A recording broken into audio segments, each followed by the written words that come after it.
As mentioned earlier this morning, some of us that we try to study the Caribbean find like hit in the wall when we try to get data about the Caribbean, right? So it's hard to get data, but thankfully, Compete Caribbean has funded some data collection activities, including the enterprise survey, which was held during 2010. And here I'm going to present a little bit about this survey, the enterprise survey, some analysis that you could call it like what's behind what Jerry said earlier in the morning. I mean, everything that I'm going to say here can be summarized at what he said this morning, but so you can see this as the meat behind what he said. So Caribbean has a dynamic, innovative, and exporting private sector. And now it's the time where everybody is like, oh yeah, this is going to be fun. And then the answer is no. So if we look at the performance indicators gathered from the enterprise survey data, we can see that if you look at 3 different indicators, which are sales growth, productivity growth, and employment growth, you see that the Caribbean is like a quarter of relative to the rest of small economies. You might wonder which small economies we're talking about. Well, we try to be as fair as possible, so we use the population, less than 3 million people, to compare all the Caribbean countries. So Caribbean, by here, when you see C6 are our managers' 6 countries, which are the Bahamas, Barbados, Jamaica, Suriname, Trinidad, and Guyana. So you mean the enterprise survey was held in 2010, so you were wondering why you have growth figures? Well, they actually asked what were the sales 3 years before the survey was conducted.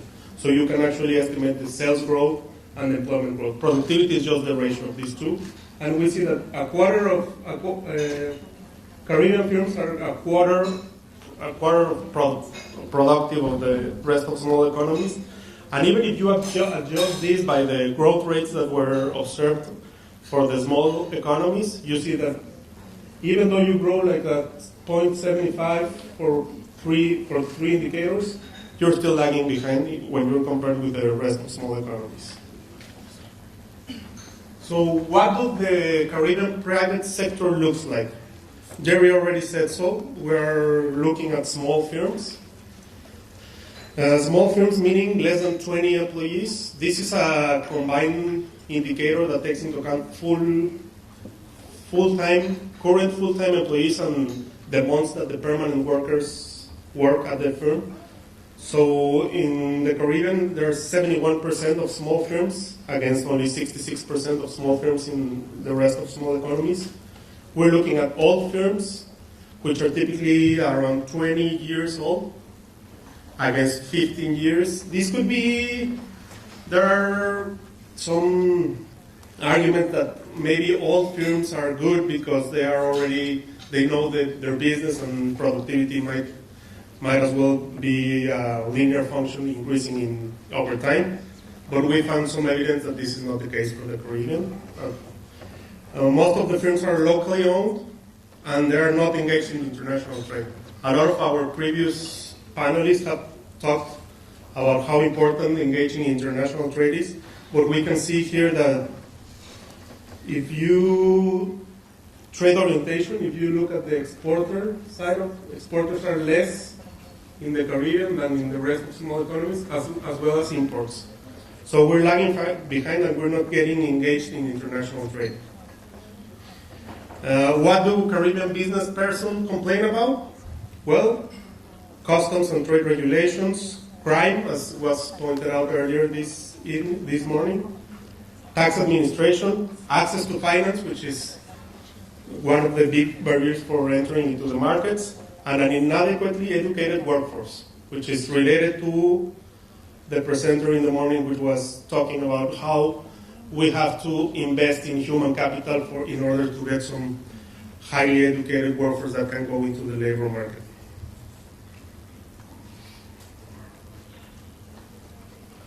So do they think that government is pro-business? And the answer is no again.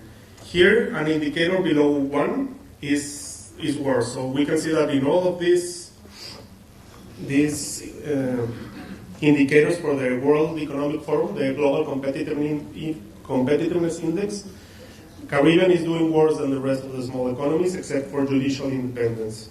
We already listened to some discussion about the public trust in politicians, irregular payments and bribes, the favoritism decisions of government officials, the wastefulness of government spending, and all this is, yes, it's perceptions-based, and I have the question right here. So you were wondering where this is coming from? For example, public trust in politicians, which was one of the issues raised before. They ask, in your country, how would you rate the ethical standards of politicians? And this is rated in a scale from 1 to 7, where 1 is extremely low and 7 is extremely high. Well, in this indicator, we can see that public trust in politicians is much worse than in the Caribbean than in the rest of small economies. Do they think that they operate in a competitive market environment? Well, the answer is, again, no.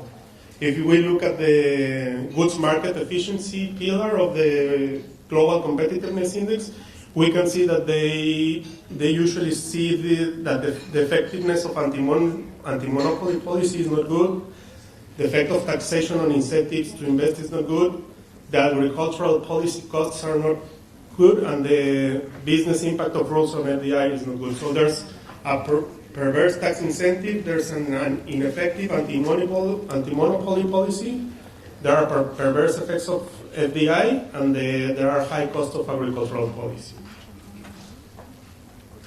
So what is being done about it? Well, actually the answer is not much. Because if we look at the distance to frontier from the doing business, which has already been commented a little bit about too, we see that our Caribbean countries, comparing 2009 to 2014, are basically in the same place than they were before. You can see that there, Antigua, the Bahamas, Dominica, Jamaica is the one that has the most improvement in terms of reaching the frontier, which is a measurement that goes to 100. But we can see that we're lagging behind since other small economies are doing much better, like Lesotho, Guinea-Bissau, Macedonia, Timor-Leste, Solomon Islands, and we even have some countries for which they were below in 2014 than in 2009, which are, well, St. Lucia is basically the same. And the Bahamas was a little bit almost the same. So there's not much being done about this. So what we need to do is to enhance economic growth. That this requires micro-reform sector, reform to introduce competition with a leveling playing field. This can be done through a public-private dialogue, all the PPPs.